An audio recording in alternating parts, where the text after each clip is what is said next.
Comentários sobre o Viver, Volume 3. Diálogos sobre a Vida. Livro de Jiddu Krishnamurti. A Vaidade do Saber. 4 estavam cantando, e o ambiente era todo sons.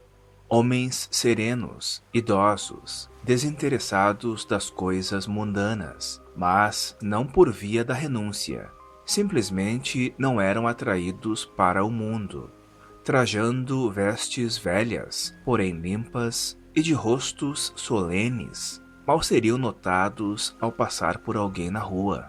Mas, no momento em que começaram a cantar, suas fisionomias se transfiguraram, tornando-se radiosas, fora do tempo, e, com o som e as fortes entonações das palavras, criavam aquela atmosfera extraordinária, própria de uma língua muito antiga. Eles eram as palavras, o som e a significação. O som das palavras era muito profundo. Não a profundeza do som de um instrumento de corda ou de um tambor, porém a profundeza de uma voz humana, toda entranhada da significação de palavras tornadas sagradas pelo tempo e pelo uso. Entoavam o cântico naquela língua polida e aperfeiçoada, e o seu som enchia a espaçosa sala, penetrava as paredes, o jardim, o espírito e o coração.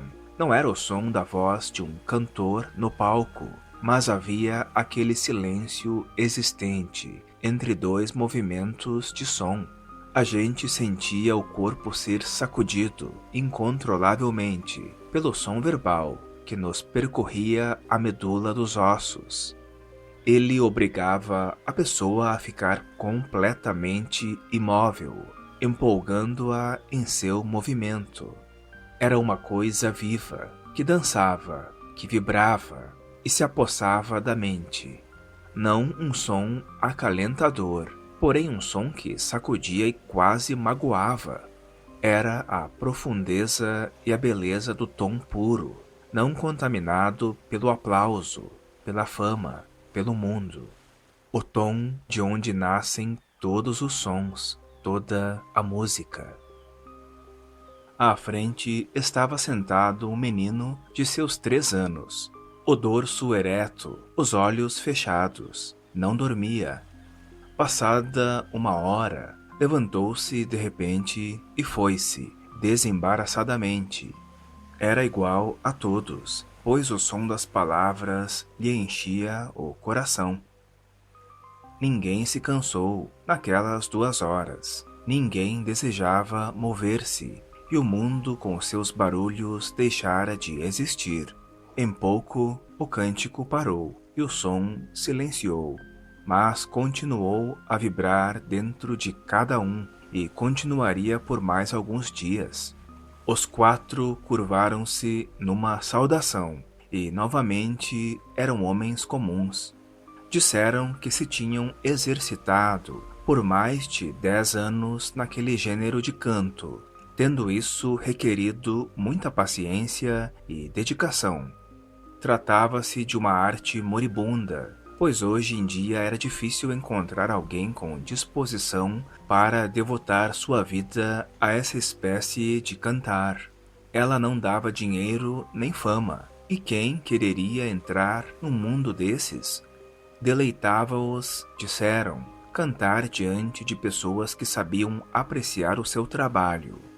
Depois seguiram seu caminho, pobres e mergulhados num mundo de barulho, crueldade e ganância. Mas o rio tinha escutado e fluía silencioso. Conhecido letrado, fizera-se acompanhar de alguns de seus amigos e discípulos. Tinha cabeça grande e olhos miúdos brilhavam atrás de fortes lentes. Sabia sânscrito como outros sabem suas línguas maternas e falava-o com facilidade. Sabia também grego e inglês. Eram-lhe familiares as principais filosofias orientais, inclusive suas várias ramificações, como a qualquer de nós é familiar a adição e a subtração, e tinha também estudado as filosofias ocidentais, tanto antigas como modernas. Rigoroso na autodisciplina, passava dias em silêncio e jejum, e, disse, praticara várias formas de meditação. Não obstante isso, era bastante moço ainda, provavelmente de uns 40 e tantos anos, simplesmente trajado e ardoroso. Seus amigos e discípulos ficaram sentados ao redor dele, naquela devotada expectativa que não permite contestações. Pertenciam todos àquele mundo de letrados, possuidores de conhecimentos enciclopédicos, que têm visões e experiências psíquicas e estão bem seguros de seu próprio discernimento. Não tomavam parte na conversação, escutando apenas ou antes, ouvindo o que se falava. Depois iriam discuti-lo apaixonadamente entre si, mas agora convinha guardar o silêncio reverente devido à autoridade superior. Após um período de silêncio, ele começou a falar. Não se lhe notava a arrogância ou o orgulho do homem dotado de saber. Vim aqui como consultante e não para fazer exibição de saber. Que sei eu, além do que tenho lido e experimentado? Estudar é uma grande virtude, mas é estupidez contentarmo-nos com o que sabemos.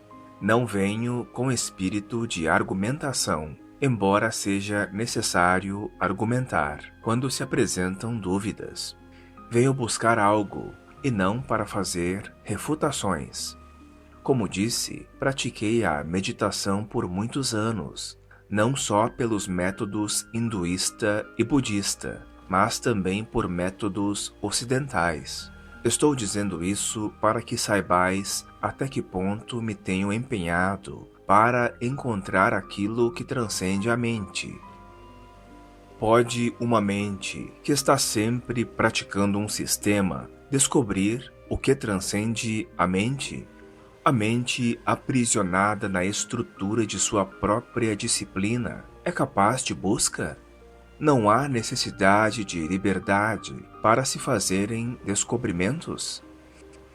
Ora, para buscar e para observar é necessária certa disciplina. É necessária a prática regular de um certo método para que possamos achar e compreender o que achamos. Senhor, todos buscamos uma saída de nossas misérias e tribulações, mas está finda a busca quando se adota um método, esperando-se por meio dele por fim ao sofrimento. Só na compreensão do sofrimento está o seu fim, e não na prática de um método. Mas como pode acabar-se o sofrimento quando a mente não é bem controlada, bem dirigida e resoluta? Quereis dizer que a disciplina é desnecessária para a compreensão? Pode uma pessoa compreender quando, à força de disciplina e exercícios vários, a sua mente é moldada pelo desejo? Não deve a mente estar livre para nascer a compreensão?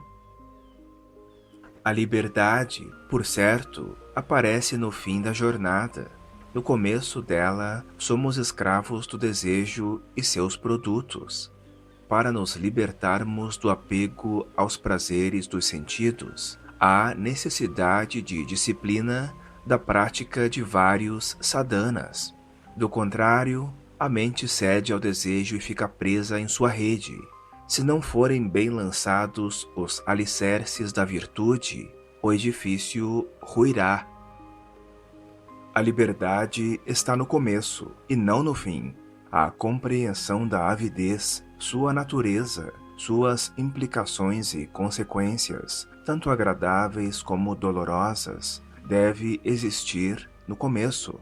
Não há, então, necessidade de a mente construir qualquer muralha de resistência, de disciplina contra a avidez, ao ser percebida a totalidade de qualquer coisa que leva, inevitavelmente, a sofrimentos e confusão. Nenhuma disciplina contra ela tem valor.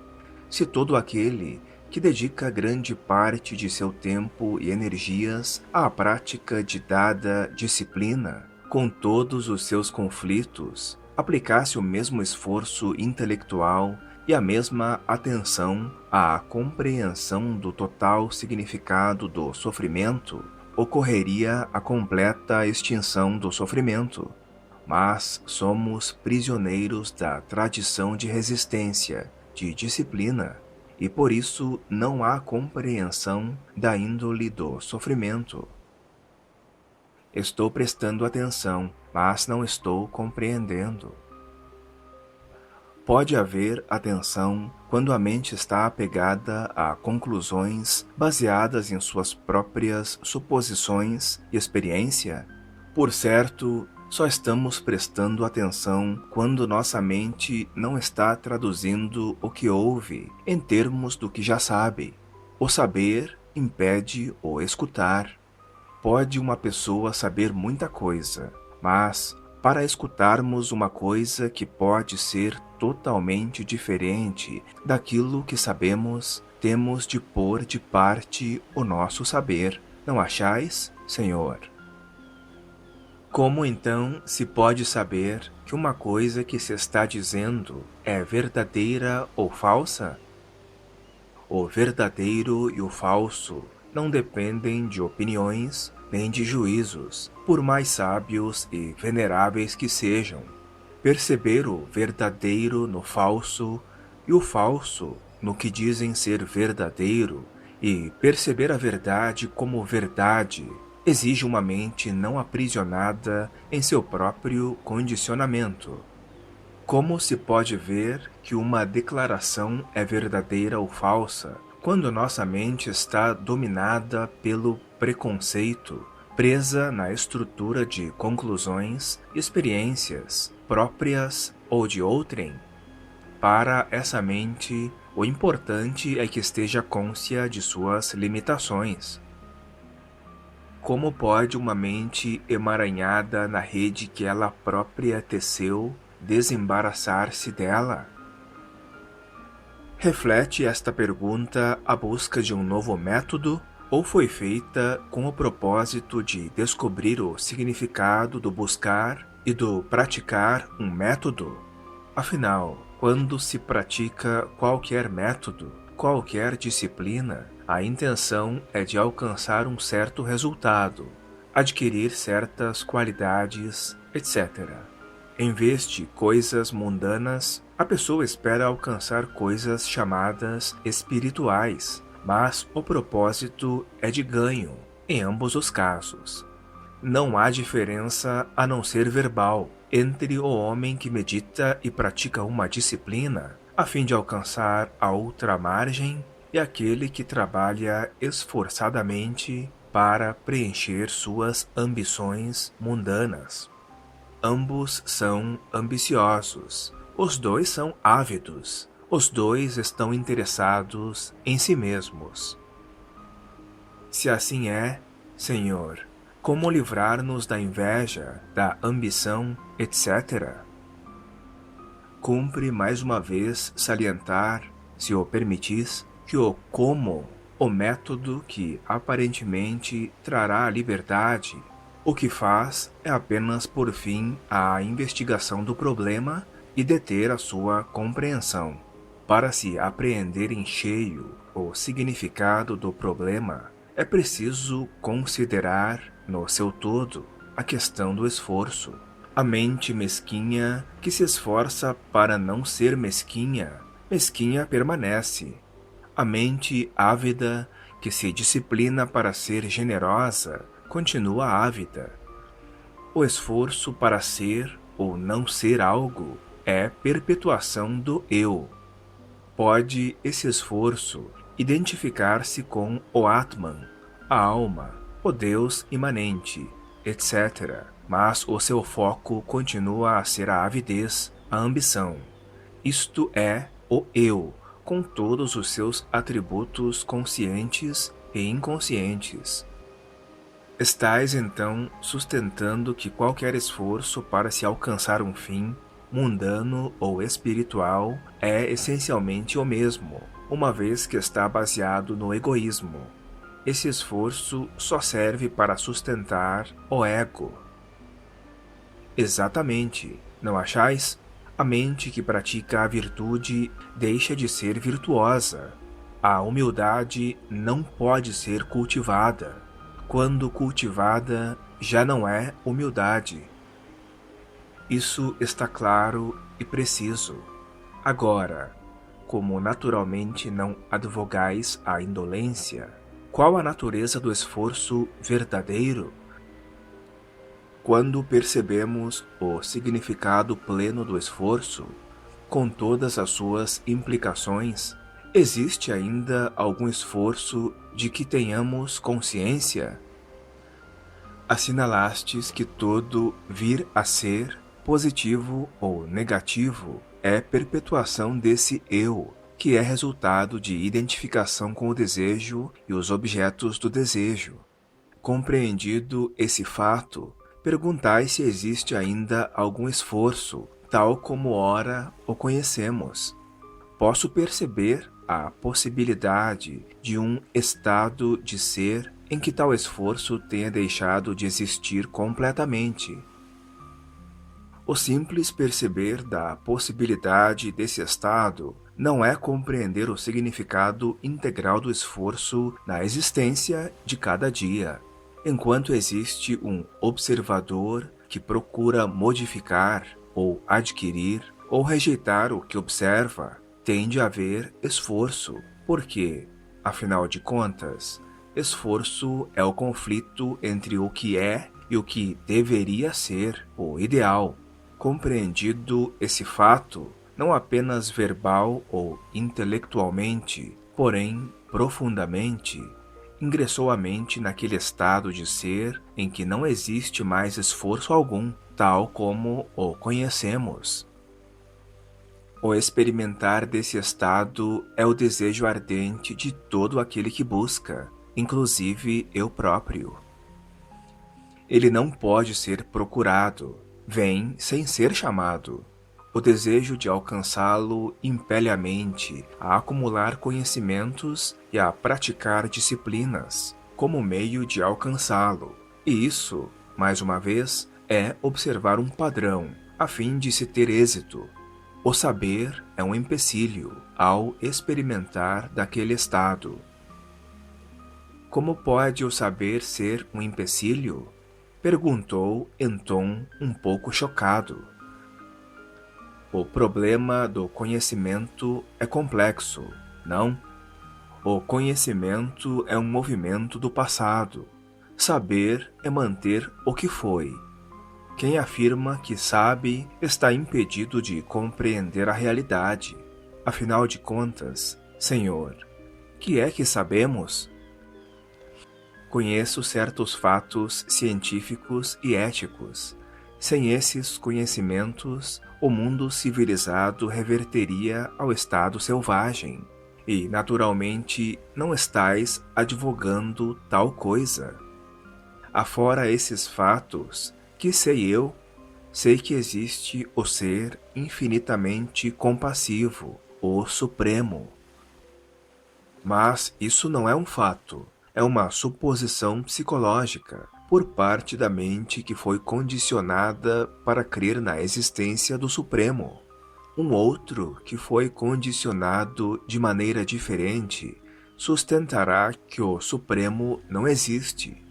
Ambos estão amarrados pela tradição, pelo saber, e por isso nunca descobrirão a realidade da coisa.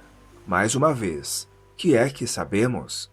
Só sabemos o que temos lido e experimentado, o que nos foi ensinado pelos antigos instrutores e os modernos gurus e intérpretes. Mais uma vez sou forçado a concordar convosco. Somos produto do passado em conjunção com o presente. O presente é moldado pelo passado. E o futuro é uma continuação modificada do presente. Mas isso não é uma questão de concordar, meu senhor. Ou a gente percebe o fato ou não o percebe. Quando ambos percebemos o fato, é desnecessário concordar. Só há concordar quando há opiniões. Dizeis, Senhor, que só sabemos o que nos foi ensinado, que somos mera repetição do que foi, que nossas experiências, visões e aspirações são reflexos de nosso condicionamento e nada mais. Mas isso é inteiramente exato? O Atman é coisa feita por nós? Pode ser mera projeção de nossos desejos e esperanças? Ele não é uma invenção, porém uma necessidade. A mente fabrica muito depressa o que é necessário e depois é ensinada a aceitar aquilo que fabricou. A mente de todo um povo pode ser preparada para aceitar dada crença, ou o contrário dela. E tanto uma coisa como a outra são produtos da necessidade, da esperança, do medo, do desejo de conforto e de poder. Com vossos raciocínios me estáis forçando a enxergar certos fatos, e o não menos significativo deles é o meu próprio estado de confusão. Mas resta a questão: que deve a mente fazer quando está emaranhada na rede que ela própria teceu? Deve ficar simplesmente cônscia, sem escolha, do fato de que está confusa, porque qualquer ação nascida da confusão só pode levar a mais confusão. Senhor, não deve a mente morrer para todo o seu saber para poder descobrir a realidade do Supremo? Estais exigindo coisa muito difícil. Posso morrer para tudo o que aprendi, que li, que experimentei? Realmente não o sei. Mas não é necessário que a mente, espontaneamente, sem motivo algum ou compulsão, morra para o passado? A mente que é resultado do tempo, a mente que estudou, que leu, que meditou no que aprendeu, é que é, em si, uma continuação do passado. Como pode essa mente experimentar a realidade, o atemporal, o sempre novo? Como pode sondar as profundezas do desconhecido? Sem dúvida, saber, estar certo, é o próprio da vaidade, da arrogância. Enquanto sabemos, não há morrer, só há continuidade. E o que tem continuidade nunca pode achar-se no estado de criação, que é atemporal. Quando não há mais a contaminação pelo passado, existe a realidade. Não precisamos mais procurá-la. Numa seção de si mesma, a mente sabe que não existe permanência, nenhum canto onde possa repousar, mas em outra seção, ela está sempre a disciplinar-se, procurando, aberta ou subrepticiamente, uma mansão de certeza, de permanência, de relações harmônicas. Existe, por consequência, uma contradição sem fim, uma luta para ser e também para não ser, e passamos os dias em conflito e sofrimento, prisioneiros dentro das muralhas de nossa própria mente. Essas muralhas podem ser demolidas, mas o saber e a técnica não são os instrumentos dessa libertação.